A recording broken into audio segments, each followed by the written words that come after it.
ನಾವು bike purchase ಮಾಡುವಾಗ usually ಎರಡು ಆಪ್ಷನ್ ಇರುತ್ತೆ, ಮೈಲೇಜ್ ಬೇಕು ಮತ್ತು ಪರ್ಫಾರ್ಮೆನ್ಸ್ ಬೇಕು. ಬಟ್ ಯಾಕೆ ಕಾಂಪ್ರಮೈಸ್ ಆಗಬೇಕು? ಈ ಯಮಹಾ FZS ಹೈಬ್ರಿಡ್ ಈ ಎರಡೂ ವರ್ಡ್ನ ಕಂಬೈನ್ ಮಾಡುತ್ತೆ. ಈ high performance hybrid vehicle 80+ mileage ಬರುತ್ತೆ ಅಂದರೆ ನೀವು ನಂಬ್ತೀರಾ? ಇದರಲ್ಲಿ ಹೈಬ್ರಿಡ್ ಟೆಕ್ನಾಲಜಿ ಇದೆ. ಬೈಕ್ ಸ್ಟಾರ್ಟ್ ಮಾಡುವಾಗ ಮತ್ತೆ ಪಿಕಪ್ ಟೈಮಲ್ಲಿ smart motor assist extra support ಕೊಡುತ್ತೆ. ಸೊ ಎಕ್ಸಲರೇಷನ್ ಸ್ಮೂತ್ ಆಗುತ್ತೆ, ರೈಡ್ ತುಂಬ ಎಫರ್ಟ್ಲೆಸ್ ಅನಿಸುತ್ತೆ. ಟ್ರಾಫಿಕಲ್ಲಿ ಸ್ಟಾಪ್ ಗೋ ರೈಡಿಂಗ್ ಮಾಡುವಾಗ ಇದು ತುಂಬ ಯೂಸ್. ಇಂಜಿನ್ ಮೇಲೆ ಸ್ಟ್ರೆಸ್ ಕಡಿಮೆ, ride comfortable.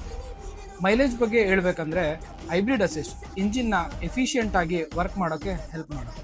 So daily office commute ಆಗಿರಲಿ, ವೀಕೆಂಡ್ ರೈಡ್ಸ್ ಆಗಿರಲಿ, ಫ್ಯೂಯಲ್ ಎಫಿಷಿಯನ್ಸಿ ಇಂಪ್ರೂವ್ ಆಗುತ್ತೆ. ಪರ್ಫಾರ್ಮೆನ್ಸ್ ಕೂಡ ಕಾಂಪ್ರಮೈಸ್ ಇಲ್ಲ.